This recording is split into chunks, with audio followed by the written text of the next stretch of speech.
Texas is a unique place. When we came in the Union in 1845, one of the issues was that we would be able to leave if we decided to do that. If Washington continues to thumb their nose at the American people, who knows what might come out of that. That was the 47th governor of Texas, Rick Perry, at the height of last spring's tea-baggery, doing a little flirting with the idea of his state seceding from the Union. The governor is back in the national news, this time for doing something and doing nothing at the same time, with fatal results. Here's the story. In 1992, 23-year-old Cameron Todd Willingham was convicted of setting a fire that killed his 3 daughters, all under the age of 3.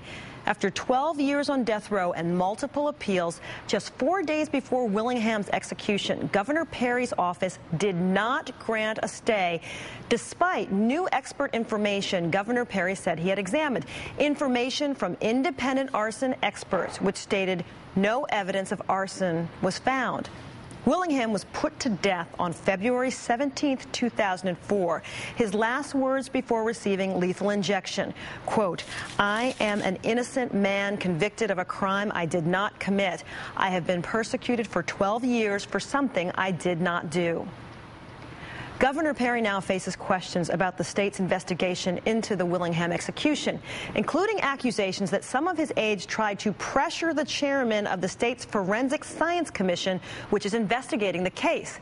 And while the commission was preparing a report on the validity of the arson investigation, Governor Perry chose to replace 4 of the 8 members appointed to the commission. That was just 10 days ago, 48 hours before a big public hearing on the Willingham case was supposed to be held. That hearing never happened.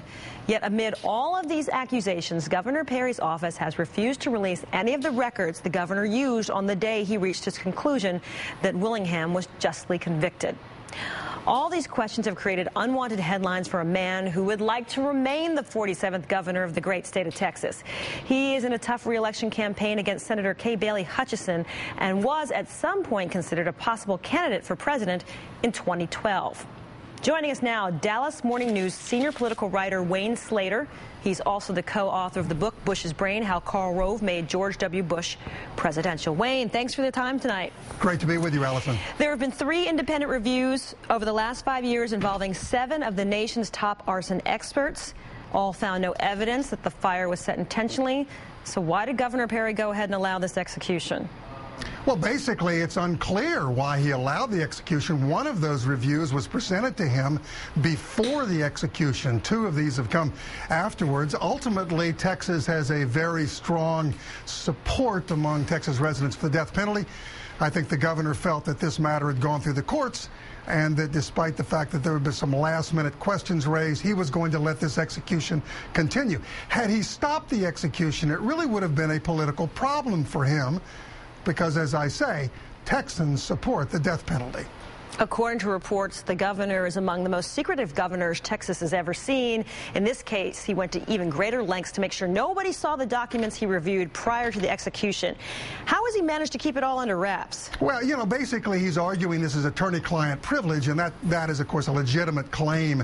But, his predecessor, George W. Bush, and his predecessor, Ann Richards, all released these documents, the memos and records, documents that they looked at before they allowed an execution to continue. And Texas has more executions than any other state.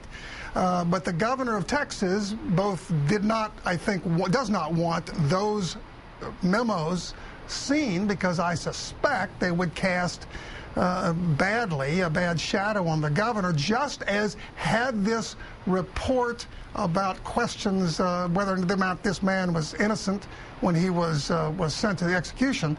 Whether that hearing happened, the governor wanted to end it. Let's talk about the commissioners, the removal of these commissioners. Governor Perry apparently removed 4 commissioners just days before a major public hearing on the case, and that personnel change led to canceling the hearing. How did the governor explain that? Well, the governor says this is routine. He said basically the agencies who have board members come up and their terms expire all the time. The governor replaces them all the time, and that much is true. But this particular episode appears anything other than routine.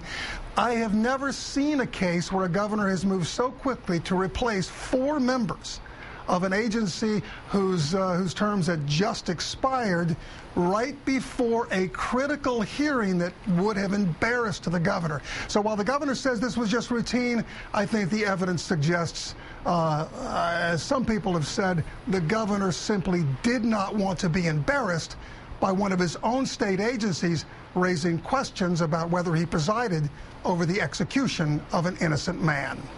You touched on this earlier. He is in a bitter primary battle with Senator Kay Bailey Hutchison for the governorship. How is this affecting his bid for re-election? Well, I repeat, Texans support the death penalty.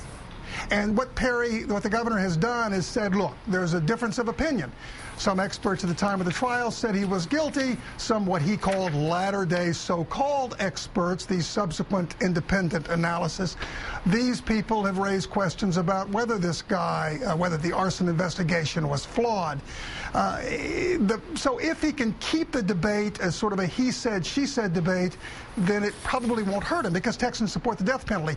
But, you know, Texans support the death penalty as part of a social contract, a belief. We seem to have lost Mr. Slater. Thank you for your time, Wayne Slater.